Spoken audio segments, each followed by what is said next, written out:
ఇదే నా పల్లెటూరు, ఇదే నా తల్లిగారు, మా ఊరి పాడి పంట రాములోరి దీవెనంట.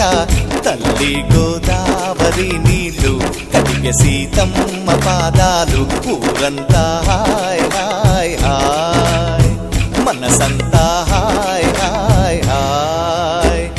ఇదే నా పల్లెటూరు, ఇదే నా తల్లిగారు, మా ఊరి పాడి పంట రాములోరి దీవెనంట.